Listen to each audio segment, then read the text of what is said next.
The silent sentinel. The nose that knows. The first light of dawn painted Seattle's skyline in hues of lavender and gold as Special Agent Jack Morgan emerged from his modest Ballard neighborhood bungalow. Behind him trotted Bruno, a magnificent German shepherd with intelligent eyes that missed nothing. At 5 years old, Bruno stood as the pride of the FBI's Special Investigations K-9 unit, a distinction earned through an uncanny ability to detect what humans could not. Unlike the typical K-9 officers trained in single disciplines, Bruno possessed a rare gift. His olfactory capabilities exceeded standard metrics by an astonishing 40%, allowing him to differentiate between chemical compounds that registered as identical to other detection dogs. This extraordinary sensitivity had made him the Bureau's secret weapon against sophisticated terrorism plots where traditional detection methods failed. The morning routine never varied.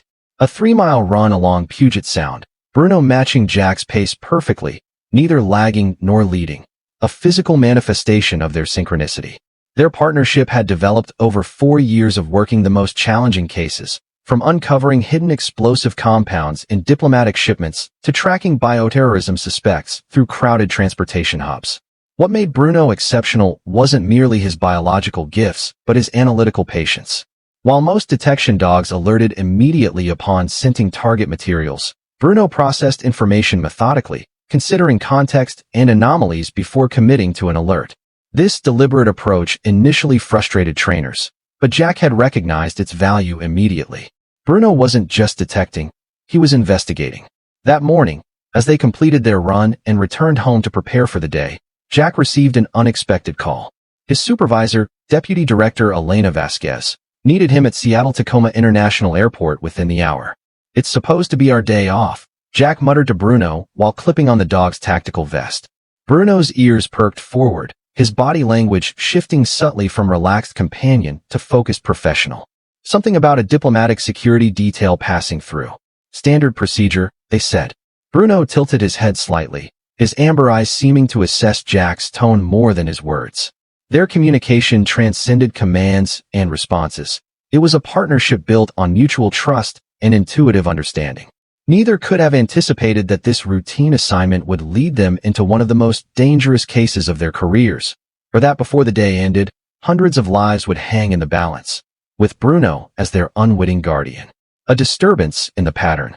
Seattle-Tacoma International Airport hummed with the controlled chaos of the morning international departure rush. Travelers shuffled through security checkpoints, sleep still clinging to their eyes as they navigated the familiar choreography of modern air travel. Shoes off, electronics out, belongings scanned. Jack and Bruno moved effortlessly through this human current, their FBI credentials granting them access to restricted areas where the visiting Vietnamese diplomatic delegation would soon arrive. Their assignment seemed straightforward: supplement the existing security detail while the diplomats transferred between international flights. It was the kind of low-risk, high-visibility assignment that typically went to senior agents nearing retirement, not the Bureau's premier K-9 team. "We're being sidelined," Jack commented to Agent Sophia Chun, his occasional partner on multi-unit operations. 3 weeks since our last active case." Sophia shrugged. "Consider it recognition of your last success.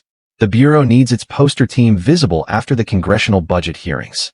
Bruno remained professionally detached from these human concerns, his attention divided between environmental awareness and Jack's subtle cues. They positioned themselves at the designated secure transfer area, where crew members and airport personnel moved with practiced efficiency, preparing for upcoming departures. It was during this routine surveillance that Bruno's behavior shifted imperceptibly. His ears rotated forward, his posture stiffening slightly as his focus locked onto a pilot walking confidently through the crew security lane. Captain Daniel Whitaker, according to his visible credentials, moved with the assured bearing of someone who had navigated this environment thousands of times. Nothing about the pilot's appearance or demeanor triggered human suspicion. His uniform was immaculate, his interaction with security personnel appropriately cordial. Yet Bruno's attention remained fixed, his body language communicating a message that Jack had learned to trust implicitly. Jack observed more closely. The pilot's physical presentation matched his credentials: mid-40s, military-precise posture, the weathered features of someone who had spent years at high altitude. His movements followed the expected pattern for crew preparing for international departure.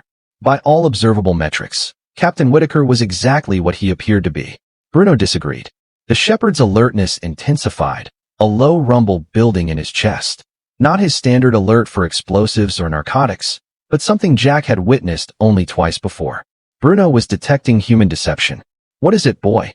Jack murmured, shifting their position to maintain visual contact with the pilot as he headed toward the flight preparation area.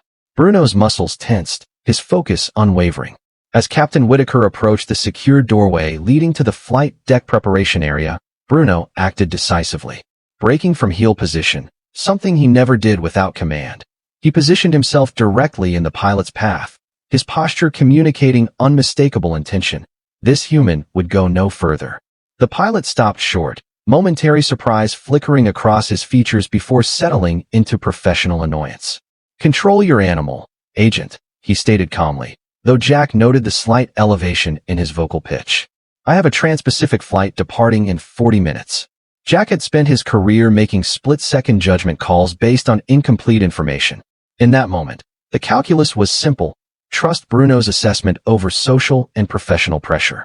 Something about this pilot had triggered his partner's most serious response, a response reserved for imminent threats. "I apologize for the inconvenience, Captain," Jack responded, maintaining a neutral tone while positioning himself beside Bruno. "But we'll need you to accompany us for additional screening."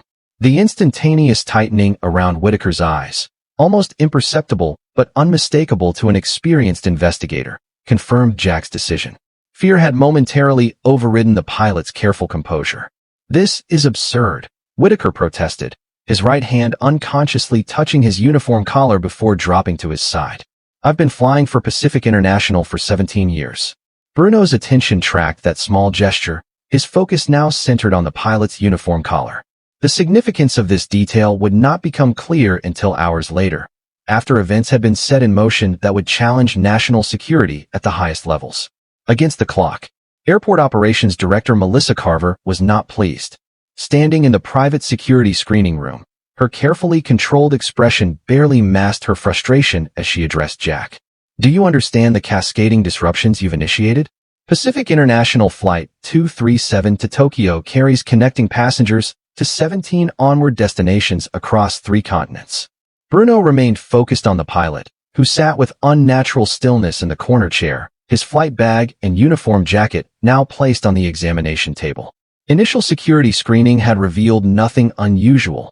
Identification authenticated, credentials verified, personal items standard for crew. "With respect, Director," Jack responded, "Bruno has never given a false positive in 4 years of service." "Dogs alert to residual sense, Agent Morgan," Carver countered. The captain could have encountered any number of legitimate substances that triggered a response: aircraft fuel components, cleaning solvents, medications. As if understanding the conversation, Bruno moved deliberately toward the pilot's uniform jacket, his attention narrowing with laser precision. Jack recognized this behavior. Bruno had identified his specific target. "He's telling us something," Jack said, kneeling beside the shepherd as he indicated the left collar area of the jacket with surgical precision. Transportation Security Administrator Raymond Wilson, who had joined them upon notification of the incident, studied Bruno with growing interest. "I've worked with detection canines for 20 years, he noted. "This is different. He's not alerting to a general presence, but to something specific." Jack carefully examined the jacket collar, finding nothing visibly unusual, though the inner seam felt slightly different in texture. "We need imaging equipment," he decided. "Based on a dog's behavior?" Carver questioned incredulously. "Based on a specialized detection expert's assessment," Wilson corrected. "If Agent Morgan trusts his partner's indication, that's sufficient for me to authorize advanced screening." Throughout this exchange, Captain Whitaker maintained a composed exterior, though Jack noted the progressive increase in his respiration rate and the subtle perspiration developing at his temples, physiological stress responses inconsistent with mere inconvenience. When the portable imaging equipment arrived, the examination revealed what human senses had missed: a thin electronic component embedded within the uniform collar's lining, virtually undetectable through standard security measures. "What exactly are we looking at?" Wilson asked the technician operating the equipment. "Some kind of custom microelectronic device," the technician answered. "Not commercial. Custom designed. Possibly a remote trigger or activation mechanism." The atmosphere in the room transformed instantly. What had begun as a questionable delay instigated by a dog's behavior had become a serious security threat. Captain Daniel Whitaker, if that was indeed his identity, was now the center of a rapidly expanding investigation. Captain, Wilson addressed the pilot formally. I'm going to need an explanation for the unauthorized electronic device concealed in your uniform.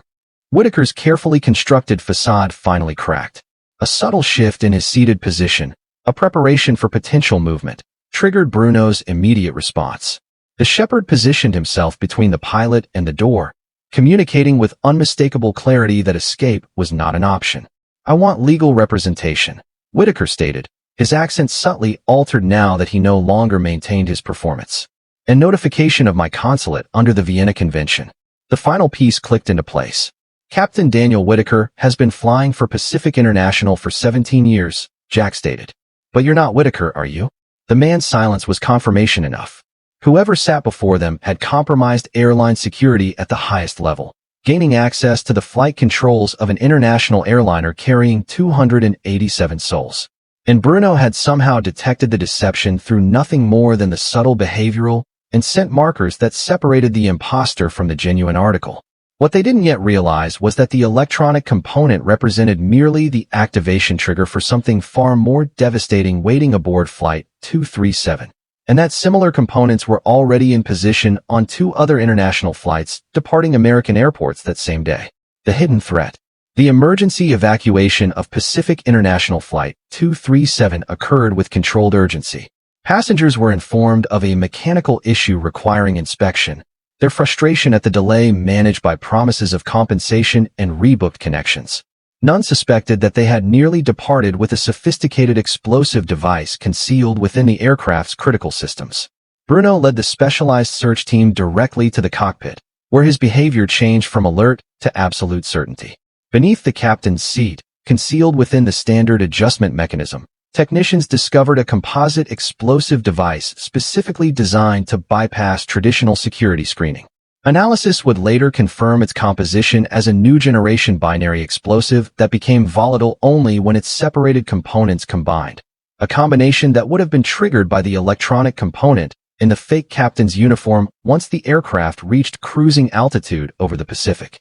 The implications were catastrophic.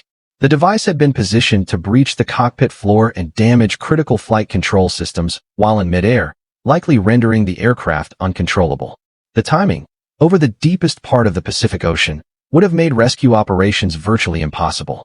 Meanwhile, the FBI's rapid response team had established a command center within the airport's secure operations area. The false Captain Whitaker had been identified through biometric analysis as Alexei Petrov, a former aviation engineer associated with several known terrorist organizations. His perfect English and detailed knowledge of airline operations made him an ideal infiltrator. Under intensive interrogation, facilitated by evidence of his involvement in an active terror plot, Petrov revealed the existence of a larger coordinated attack. 2 additional compromised flights had been identified, one departing from Chicago to London, another from Los Angeles to Frankfurt. Both aircraft were immediately grounded and searched, revealing identical devices placed in similar positions. This operation required years of planning. FBI Counterterrorism Division Chief Robert Hernandez observed as he reviewed the preliminary findings. The technical sophistication, the operational security, the level of infiltration into airline protocols. This isn't the work of typical non-state actors. Jack studied the evidence timeline while Bruno rested nearby, the shepherd's mission temporarily complete. Bruno alerted specifically to Petrov, not to the explosive device itself, he noted. That doesn't align with his training profile. Perhaps he detected minute traces of the binary components on Petrov's skin or clothing, proposed Dr. Eliza Montgomery, the Bureau's leading forensic chemist. These new composite materials were specifically engineered to defeat standard detection methods, including canine units. Jack shook his head. Bruno's behavior was different from his explosive detection pattern. He recognized something fundamentally wrong about Petrov himself, not just carried residue. This observation would later prove crucial to understanding the full scope of the conspiracy they had stumbled upon. As the investigation expanded, digital forensics specialists recovered partial data from a damaged phone found in Petrov's possession. The fragmented information pointed to a Seattle location, an abandoned warehouse in the industrial district south of downtown, identified as a staging area for the operation. The tactical response was immediate and overwhelming. FBI, Homeland Security, and local law enforcement converged on the location, expecting to find evidence of the terror cell's operations. What they discovered instead was something far more disturbing: a sophisticated cyber operations center with direct connections to a foreign intelligence service. This wasn't merely terrorism. It was state-sponsored asymmetric warfare disguised as terrorism. Shadows and whispers. The Warehouse Operations Center revealed the true scope of the conspiracy. Detailed dossiers on airline personnel, airport security protocols, and international flight patterns suggested an operation years in development. Most concerning were the personnel files. Dozens of aviation professionals who had been assessed for potential recruitment or, more disturbingly, replacement. "They're creating legends," explained FBI intelligence analyst Jessica Winters, referring to the carefully constructed false identities. Long-term, deep-cover operatives with meticulously crafted backgrounds that can withstand standard verification procedures. Digital forensics revealed that the genuine Captain Daniel Whitaker had been diverted from his scheduled flight through a falsified medical emergency notification. The real Whitaker was found unharmed but sedated in a hotel room near the airport, with no memory of how he had arrived there. More alarming was the discovery of specialized biochemical compounds in the warehouse laboratory, synthetic pheromones, and molecular markers designed to replicate human stress responses and identity markers. These compounds could effectively mask an individual's natural scent profile and replace it with another. That's why traditional K9 units wouldn't detect the deception, Dr. Montgomery realized. These operatives weren't just carrying false documents. They were chemically disguising their biological signatures. This revelation explained Bruno's unique response. His exceptional olfactory discrimination had detected inconsistencies in Petrov's chemical profile that other dogs would have missed, the microscopic differences between the artificial scent markers and genuine human bioche. Mystery. As the investigation expanded, international intelligence cooperation revealed similar attempts at aviation infiltration in 7 countries across 3 continents. The pattern suggested a coordinated campaign to compromise global air transportation infrastructure, not for immediate destruction, but for the strategic placement of dormant operatives who could be activated simultaneously in a future coordinated attack. The conspiracy extended into the highest levels of international aviation security. 3 Transportation Security Administration officials had been compromised, along with personnel in equivalent positions in European and Asian security agencies. The plot had penetrated multiple layers of protection, creating vulnerabilities that would have remained undetected until catastrophically exploited. Bruno's chance encounter with Petrov had unraveled the first thread of a complex tapestry of deception. Had the shepherd not been present at that precise moment, had he not detected the subtle wrongness in the fake pilot's presentation, hundreds would have died in the initial attack, and thousands more would have remained vulnerable to the sleeper agents still in position. The warehouse data revealed one final, critical piece of information. The operation had a failsafe, a secondary command center somewhere within 10 miles of the airport, staffed by operators who would monitor the progress of the initial attack and activate contingency plans if necessary. With Petrov in custody and the warehouse secured, these secondary operators would know something had gone wrong. They would be preparing to disappear, destroying evidence, and escaping before authorities could trace their location. The window for locating this command center was rapidly closing. The final hunt. As twilight descended over Seattle, casting long shadows across the urban landscape, Jack and Bruno led a specialized tactical team through the Duwamish industrial corridor south of the airport. Intelligence analysts had narrowed the possible location of the secondary command center to 3 buildings based on power consumption patterns, internet traffic anomalies, and proximity to transportation routes. Bruno moved with focused intensity, his training in urban tracking now deployed in the most critical hunt of his career. The team had equipped him with a specialized tactical vest containing advanced sensory equipment, amplifying his already exceptional capabilities with technology designed to detect electronic emissions and chemical signatures associated with the components found in the aircraft devices. The first location, a seemingly abandoned machine shop, revealed nothing suspicious. The second, a self-storage facility, contained legitimate businesses using the spaces as overflow inventory storage. As they approached the third location, a nondescript office building housing various small businesses, Bruno's behavior changed subtly. His posture shifted, his attention sharpening with every step closer to the structure. "He's got something," Jack confirmed quietly into his communications device. The tactical team moved into position, establishing a perimeter around the building while maintaining full surveillance of all exits. Unlike dramatic raids portrayed in popular media, the approach was methodical and controlled. Bruno led them directly to a service entrance on the building's north side, his alert behavior intensifying as they entered the climate-controlled interior. The directory in the lobby listed a dozen businesses, accounting firms, a small legal practice, a graphic design studio, all seemingly legitimate operations. Bruno's focus settled on the third floor, specifically Suite 307, registered to Pacific Rim Consulting Services. Intelligence analysts confirmed it as a recently established business with minimal digital footprint, textbook cover for a covert operations center. The tactical entry was executed with precision. 3 operators with Bruno and Jack breached the office suite, securing the space room by room until they reached a reinforced interior door.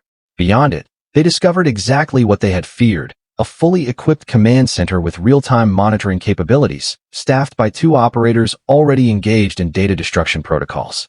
The suspects, later identified as Katia Orlova and Michael Zhang, were highly trained intelligence operatives with extensive backgrounds in cyber operations and aviation security. Their workstations contained direct connections to international transportation databases, allowing them to monitor flight patterns and security protocols in real time.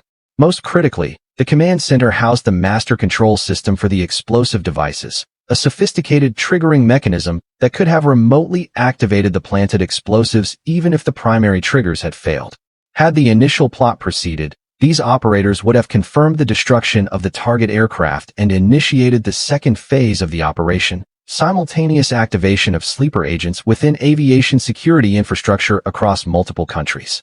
Bruno's alert behavior continued despite the capture of the operators and securing of the command center.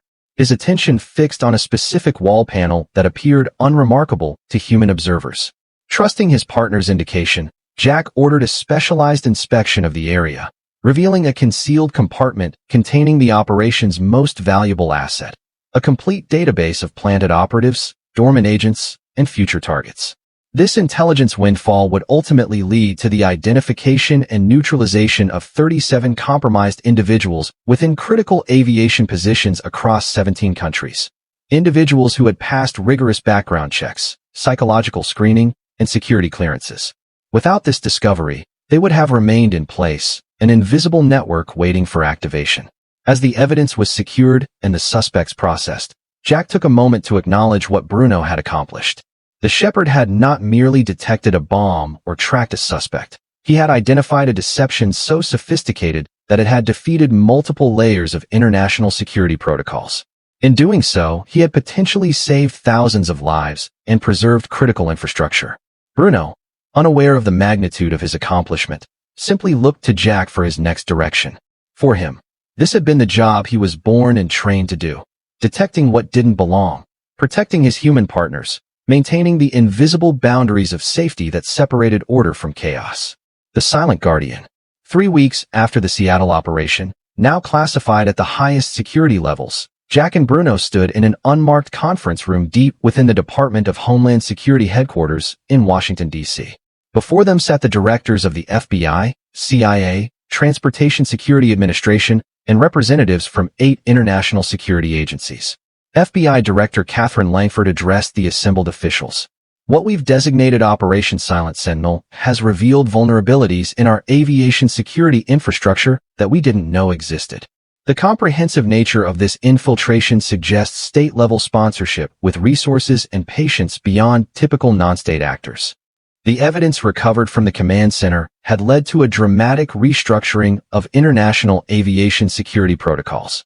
New biometric verification systems were being rapidly deployed, along with advanced chemical detection technology inspired by Bruno's unique capabilities. The technical sophistication of this plot is concerning, noted CIA Director James Foster. But equally significant is how it was discovered, not through intelligence gathering, surveillance, or cyber monitoring, but through the instinctive response of a canine operative whose sensory capabilities exceeded our most advanced detection systems. Jack stood quietly beside Bruno, who maintained perfect position despite the 14-hour day that had included demonstrations of his detection methods for international security teams. The shepherd's disciplined presence in this room of global power brokers served as a living reminder of the irreplaceable value of trained biological detection systems working in partnership with human investigators. The implications extended far beyond this single operation. Bruno's ability to detect the synthetic biochemical markers used to disguise the operatives' identities had revealed a new frontier in counterterrorism, one where the most sophisticated technological threats might be most effectively countered by the ancient and evolved senses of animals working alongside human partners. Agent Morgan, Director Langford concluded, the President has been briefed on your team's role in uncovering this plot. While public recognition is obviously impossible, given the classified nature of the operation, I've been authorized to inform you that both you and Bruno will receive the Intelligence Star, the first time this honor has been extended to a canine operative. Jack acknowledged the recognition with appropriate professionalism, though he knew Bruno would have preferred a tennis ball and an afternoon at the park to a medal neither of them would ever be able to display. As they departed Washington the following day, returning to their modest Seattle home and the rhythms of daily life, Jack reflected on the nature of their partnership. Bruno had detected what humans had engineered specifically to remain undetectable. He had prevented a catastrophe that would have unfolded miles above the earth and deep over international waters. Yet he had done so not through conscious heroism, but through the simple, faithful execution of what he had been trained to do: trust his senses, communicate his findings, and protect his human partners. The following morning, as they resumed their routine run along Puget Sound, no one who passed them, a man and his dog enjoying the early light on the water, could have imagined their role in preventing one of the most sophisticated attacks in aviation history. Bruno trotted contentedly alongside Jack, his attention divided between environmental awareness and the simple joy of movement. This was the reality of true security, not dramatic confrontations or public celebrations, but the quiet, consistent work of dedicated professionals whose greatest successes would never be known to those they protected. Bruno embodied this principle perfectly, the silent sentinel whose extraordinary gifts formed an invisible shield between ordinary citizens and those who would do them harm. As they rounded the final bend of their morning route, Bruno suddenly accelerated, his attention caught by something ahead, not a threat this time, but a playful squirrel darting across their path. Jack smiled, watching his partner momentarily transform from sophisticated detection asset to ordinary dog, celebrating the simple pleasure of the chase. In that moment, Jack understood the most profound lesson of their partnership. Bruno's effectiveness came not despite his canine nature, but because of it. His uncluttered focus on the immediate environment, his inability to be deceived by human constructs of politics or status, his absolute commitment to the pack he had chosen as his own. These were the qualities that had allowed him to recognize something profoundly wrong about a pilot whose credentials and appearance had fooled sophisticated human security systems. These were the instincts that had saved countless lives through nothing more than a simple, uncompromising insistence that something was not as it should be. As they returned home to prepare for another day protecting a public that would never know their names, Jack felt profound gratitude for this extraordinary partnership, and for the ancient wisdom that had recognized, thousands of years earlier, that humans and dogs working together could accomplish what neither could achieve alone. The silent heroes among us. In airports across America, trained K-9 units patrol silently, their noses detecting what technology cannot. Bruno's fictional story mirrors the very real contributions these four-legged officers make daily. At LAX, JFK, O'Hare, and countless other transportation hubs, German Shepherds, Labradors, and Belgian Malinois serve as our invisible guardians, detecting explosives, narcotics, and even human trafficking victims through their extraordinary sensory capabilities. What makes these partnerships remarkable isn't just the dog's biological gifts, but the profound trust between handler and animal. TSA handler Michael Torres, who works with his shepherd Rex at Miami International, explains, "When Rex alerts to something, I don't question it. That trust has stopped threats before they materialized." The statistics support this faith. Since 2001, K-9 units have prevented dozens of potential aviation security incidents, most never making headlines. Their success relies on something technology can't replicate: intuitive reasoning combined with sensory perception 40 times more sensitive than human capability. When we rush through airports, annoyed by security measures and delays, we rarely consider the silent sentinels walking among us. Their vigilance creates the safety we take for granted, their rewards not medals or recognition, but simply the chance to serve alongside the humans they've bonded with completely. Thank you for watching this heartfelt story. We hope it touched your heart and left you with something meaningful to reflect on. If you enjoyed this video, please give it a like, leave a comment to share your thoughts, and subscribe to the channel so you don't miss more inspiring stories like this. Your support means the world to us. See you in the next video.